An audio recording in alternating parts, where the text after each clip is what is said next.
a testigo falso. Con ese criterio voy yo, declaro cualquier cosa y me despido. No, eso está sujeto también, igual que el despido represalia contra el que reclama, siempre que el reclamo tenga una mínima fundamentación.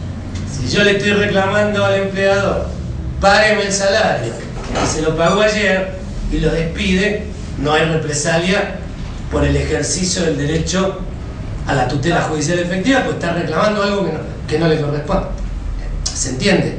Juegan los estándares de abuso del derecho, de buena fe, etc. El ordenamiento jurídico es una totalidad, no opera en el vacío, está claro, pero lo que hay que tutelar es ese derecho fundamental, porque imagínense, y esto lamentablemente se suele constatar, testigos que no quieren declarar y no le gusta al empleador que yo declare, y al otro día me despiden. Si yo no tutelo, es como aquel testigo que se atreve a declarar contra la mafia. Si no le dan la identidad reservada, si no lo protegen, nadie va a declarar, porque la consecuencia es la muerte. Bueno, la muerte del trabajador es el despido, no es la muerte física, es la muerte económica.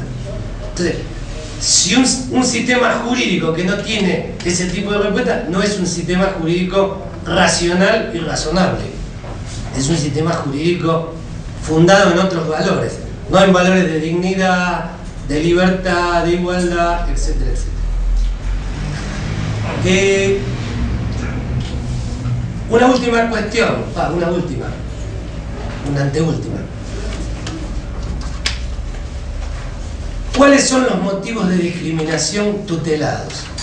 ¿Hay una enunciación cerrada de motivos de discriminación? No, de ninguna manera. Esto no solo que es sostenido por todos los tribunales constitucionales y supremos de casi todos los estados, sino que fluye del mismo texto de las normas internacionales que tutelan contra la discriminación. Los textos suelen decir en general, tomemos por ejemplo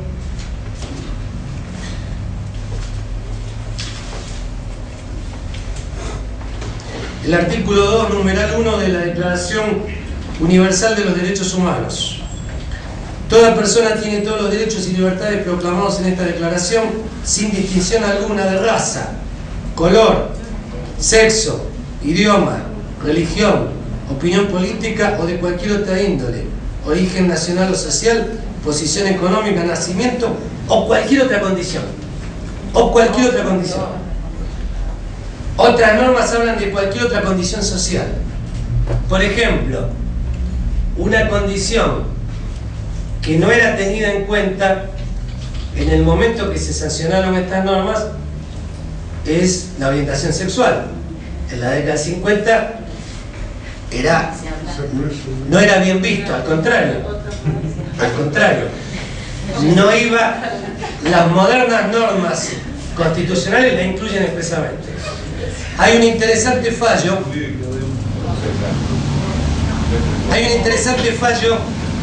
y bueno, la situación de la mujer tampoco era contemplada. La mujer en ese momento era considerada inferior jurídicamente al hombre, en la década del 50.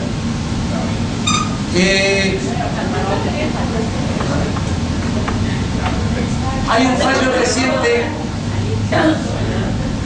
de la Corte Interamericana de Derechos Humanos que no tiene nada que ver con el derecho laboral, pero sobre todo para la Asociación de Mujeres Juezas, supongo que ya lo deben conocer.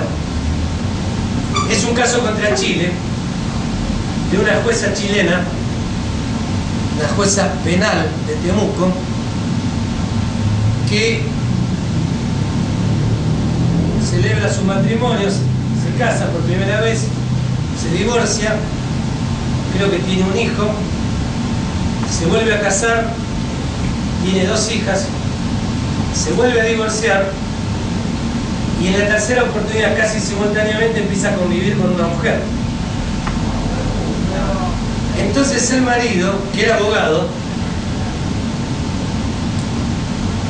interpone una acción en un tribunal de familia para quitarle la tenencia de las hijas, la guarda ahora, porque la orientación sexual era un motivo que la descalificaba para darle la tenencia. Simultáneamente le abren un expediente disciplinario por el Tribunal Superior, por supuesto invocándole razones funcionales, pero con claro objetivo persecutorio por su orientación sexual. Pierde la tenencia, transita todos los caminos y llega a la Corte Suprema de Chile y por 3 votos a 2 le sacan la tenencia, invocando que eso era negativo para las criaturas, que las criaturas iban a criarse. Bueno, por supuesto esta mujer no se queda ahí y va a la Corte Interamericana de Derechos Humanos, y la Corte Interamericana condena al Estado chileno por vulneración del derecho a la intimidad, de la no discriminación, etcétera, etcétera. Y una de las cuestiones que plantea es justamente esta: el carácter abierto de los motivos de discriminación. Lo dice muy bien en una sentencia que ahora, en varias sentencias, el Tribunal Constitucional Español. Dice que los motivos de discriminación son cláusulas abiertas a la evolución social y cultural de la sociedad. Lo que en un momento parecía normal y aceptable, en otro momento pasa a ser inaceptable para la sociedad. Entonces, el estándar con el cual se juzgan las conductas no es el mismo hoy que el de hace 50 años. Y el Comité de Derechos Económicos, Sociales y Culturales, en la observación general número 20 sobre igualdad y no discriminación, elabora la misma teoría. Carácter abierto, amplio, sujeto a evolución histórica y cultural de los motivos de discriminación. Por tanto, lo que no era discriminatorio hace 60 años, hoy puede serlo, y viceversa.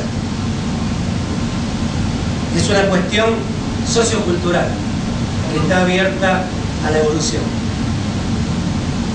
No sé si con esto concluimos, y me gustaría abrir un debate por si se me quedó alguna cosa en el tintero. Sí, como no. La ley antidiscriminatoria es una ley federal, se plantean las cuestiones del ámbito del derecho laboral, y si viceversa, o sea, que el empleado con la patronal que tuvo una conducta que atenta contra cualquier del ODM, se podría darse una reconvención en lo que hace al daño con... Pero por supuesto, sería el principio de no discriminación forma parte de ius cogens. Toda persona humana, sea empleador, sea trabajador, sea cónyuge, sea hijo, sea amante, sea padre, sea cualquiera, es titular de este derecho contra cualquiera. Y el que discrimina, que se atenga a las consecuencias. Y ya desde el 1853, cuando empezamos con el artículo 16, por supuesto, dijimos no hay discriminaciones. Me parece que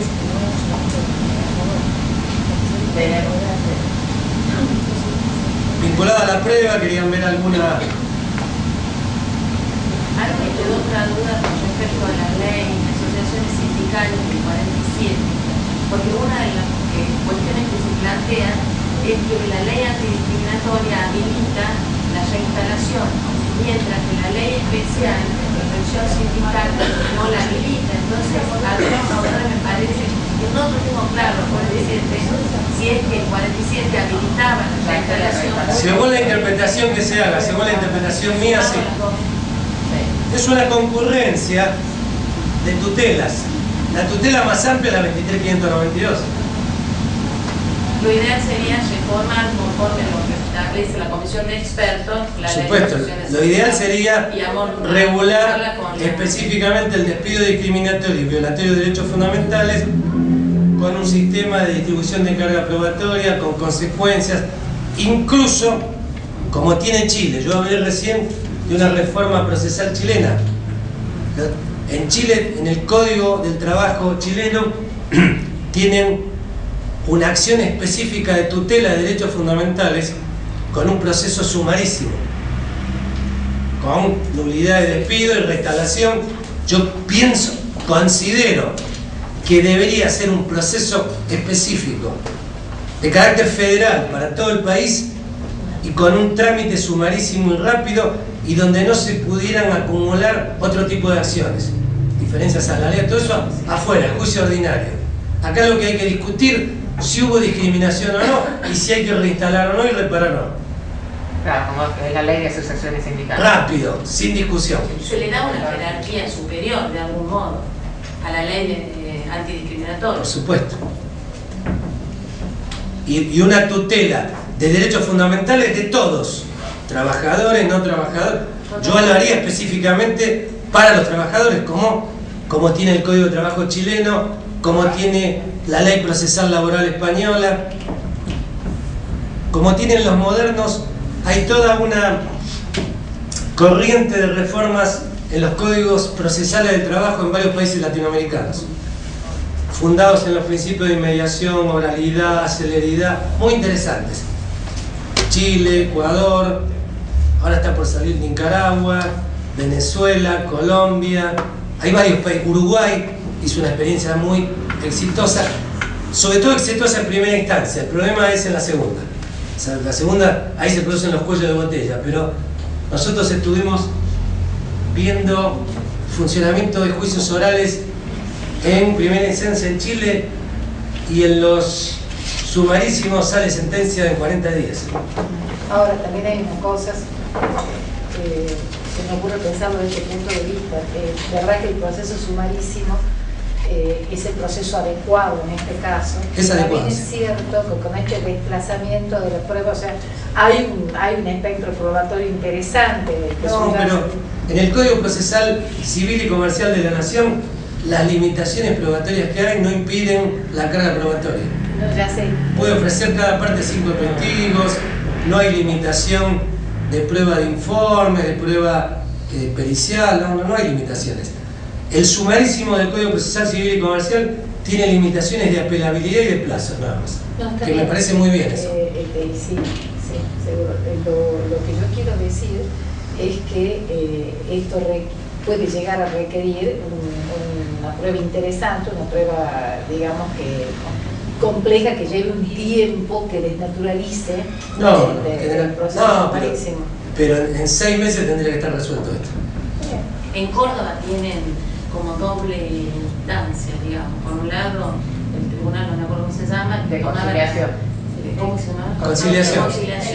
Y por otro lado... Pero más allá del sistema procesal que adopte cada provincia, yo haría un proceso sumarísimo específico para despido discriminatorio y violatorio de derechos fundamentales.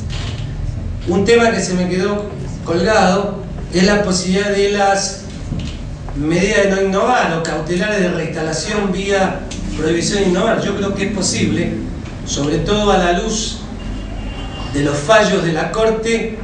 Yo creo que acreditada la verosimilitud del derecho, por ejemplo, con varios testigos acreditados, la realización de actos sindicales y el despido, con carácter provisorio se puede ordenar la reinstalación. Y en la Cámara de Trabajo tenemos casos, en mi sala y en otras salas, dependiendo de cada caso, naturalmente, no es una reinstalación automática, pero hay posibilidad de obtener la reinstalación provisoria vía medida de no innovar, o prohibición de innovar o medida innovativa. Eso es interesante, porque una cosa es con el trabajador adentro y otra cosa es con el trabajador afuera. Claro, seguro. Bueno, mañana...